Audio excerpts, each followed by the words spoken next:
প্রেসিডেন্টের military secretary directly আমার মোবাইলে একটা টেলিফোন করলে আমি একটু স্ট্যান্ড হয়ে গেলাম। নর্মালি প্রোটোকল অনুযায়ী আমার রেজিস্ট্রার জেনারেল, আমার প্রাইভেট সেক্রেটারি, আমার পিএ আছে, একজন প্রধান বিচারপতির অফিসে অনেকজন স্টাফ ডাইরেক্টলি কেউ করেন না।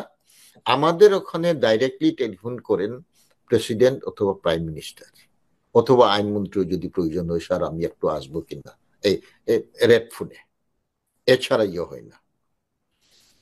তো বললো যে বললেন স্যার এটাকে মাননীয় মহামান্য রাষ্ট্রপতি আপনাকে একটু এক কাপ চা খাওয়ার জন্য সন্ধ্যার সময় আপনাকে ইয়ে করেছেন, সালাম দিয়েছেন। আমি আমার সেক্রেটারিকে ডাকলাম, বললাম যে তোমাকে কোনো কিছু বলা হয়েছে বঙ্গভবন থেকে? বলে স্যার আমাদেরকে তো কিছুই জানি না, আমরা কিছু জানি না, আমাকে এরকম আমি যাব কিনা, আমাকে তো ডাইরেক্টলি ইয়ে করলো। আমি আই অপটেড টু গো, আমি গেলাম। আমি যাওয়ার পরে সেখানে গিয়ে কিছু সময় অপেক্ষা করলাম, এরপরে আমাকে প্রেসিডেন্টের রুমে নেওয়া হলো। প্রেসিডেন্টের রুমে গিয়ে দেখি প্রেসিডেন্ট, প্রাইম মিনিস্টার, আইনমন্ত্রী এবং অ্যাটর্নি জেনারেল। আমি তাদেরকে দেখে আমি আমার বুঝার আর কোনো বাকি হলো না। আমার এই নিমন্ত্রণ বা আমাকে যে রিকোয়েস্ট করা হয়েছে এটা অন্য কোনো উদ্দেশ্য। আমি এমনি মেন্টালি খুব প্রেসারে ছিলাম, কারণ পরের দিন আমি রায় দেব,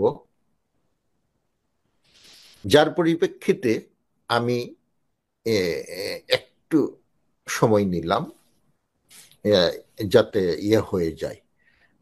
আমি অস্বস্তিতে ছিলাম যে এটাকে একটু স্বাভাবিক করে আমি বললাম। এরপরে প্রাইম মিনিস্টার ডাইরেক্টলি বললেন যে আপনাকে এই ডাইরেক্টলি যে 16 অ্যামেন্ডমেন্টের জাজমেন্ট সরকারের পক্ষে দিতে হবে। আমি শোনার সাথে সাথে আমার মাথা চক্কর দেওয়া, মানে মাথা ঘোরা আরম্ভ হয়ে গেল।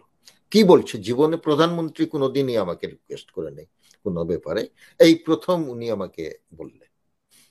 আমি বললাম যে আপনি কি বলছেন, আপনি এক্সিকিউটিভের হেড, আমি জুডিশিয়ারির হেড, আপনি আমাকে এটা বলতে পারেন না, এটা অন্যায়, একেবারেই হতে পারে না। আর আপনি প্রেসিডেন্টের সামনে বলছেন, আইনমন্ত্রী আছে, আপনি বিচার বিভাগকে একেবারে খাটো করছেন। না না, এটা আমি বুঝে ইয়ে করছি, আপনাকে এটা দিতে হবে।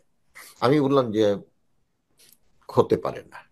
এরপরে আমি প্রধানমন্ত্রীকে বললাম যে দেখেন, আপনার কাছে আমি কয়েকবারই নালিশ করেছিলাম যে আপনার আইন মন্ত্রণালয়, সেখানে একজন সচিব ছিল দুলাল, ডাকনাম দুলাল, সে মারা গিয়েছে, এবং আইনমন্ত্রী, তাদের সাথে আমার কোনো ইয়ে হতো না। আমি এখন পর্যন্ত কোনো অফিসার্সদের আমি এই ট্রান্সফার, তাদের ইয়ে পোস্টিং, এইগুলো কোনোটাই দিতে পারছি না। বিচারে বিচারে গিয়া এটা ইয়ে হচ্ছে, অসুবিধা হচ্ছে, এটা নিয়ে খুব ভুল বুঝাবুঝি হচ্ছে, আপনি কোনো পদক্ষেপ নেন নাই। এরপরে মাজদার হোসেনের মামলা, এইটাতে আমার এটা ইমপ্লিমেন্ট না করায় আমাদের খুব অসুবিধা হচ্ছে। আমি আমি বললাম আপনি এক কাজ করেন, এটা কিন্তু আমি লম্বা বেশি ইয়ে করব না, যেহেতু এর মধ্যে আইনমন্ত্রী এবং অ্যাটর্নি জেনারেলেরাও রিকোয়েস্ট করা আরম্ভ করলো। আমি বললাম ঠিক আছে। আমি তখন যে প্রেশার, প্রায় ঘন্টা ঘন্টা দুয়েক হয়ে গেল, আমি তখন বললাম প্রধানমন্ত্রীকে আপনি একটা কাজ করেন, আপনি মাজদার হোসেনের মামলাটার বিচারকদের যে শৃঙ্খলা বিধি, এইটা মাজদার হোসেনের মামলার রায়ের আলোকে এটা দিয়ে দেন। এটা হলে আমার নিম্ন আদালতের কোর্টগুলা, কারণ হলো হাজারে হাজারে বিরোধী দলের নেতা কর্মী অ্যারেস্ট করছে, পুলিশ রিমান্ডে নেওয়া হচ্ছে, এইগুলাতে বেইল দেওয়া হচ্ছে না, ইচ্ছা মতো করা হচ্ছে। এটা নিয়ে দেশের ইমেজও নষ্ট হয়, এটা নিয়ে মিডিয়াতে অনেক কথাবার্তা হচ্ছে, এটা আলটিমেটলি আমার উপর পড়ে। তা এইটা আমি বন্ধ করতে পারছি না, এইটা দিয়ে দেন। আর আমি তখন চিন্তা করলাম যে উচ্চ আদালতের বিচারকদের এইটা তো উচ্চ আদালতের বিচারক তো কনস্টিটিউশনও তাদের একটা সেফগার্ড আছে, কারণ এরা কনস্টিটিউশনের পোস্টে, এটা তাদের একটা প্রোটেকশন আছে। এইটা মনে করলাম হয়তো জাজমেন্ট কালকে না দিয়ে আমি নাই আরো 7 দিন পিছিয়ে দিলাম। প্রধান বিচারপতি তো এই ক্ষমতা আছে। তো আমি বললাম যে আমি এটা বিচারকদের সঙ্গে এই উদ্ভূত পরিস্থিতি নিয়ে আলোচনা করে এটা আমরা সিদ্ধান্ত নেব কি করা যায়। প্রধানমন্ত্রী স্ট্রেট ওয়ে বললো নিম্ন আদালতের এটা হবে না, এটা আপনি ভুলে যান। আমি বললাম তাহলে এই সুপ্রিম জুডিশিয়াল কাউন্সিল অ্যাবলিশ করে যে আপনি পার্লামেন্টে নিয়েছেন এটা আমি হতে দেব না, আমি ইয়ে করবো না। এরপরে প্রধানমন্ত্রীকে আমি বললাম যে দেখেন কালকে যে রায় হবে, আমার আরো যে 6 জন বিচারক তারা কি করবেন, তারা আপিল, সরকারের আপিল এলাউ করবে কি এলাউ করবে না এটা কিন্তু আমি জানি না, আমরা কেউ কাকে বলিনি, আমরা সকালে গিয়ে আলোচনা করব।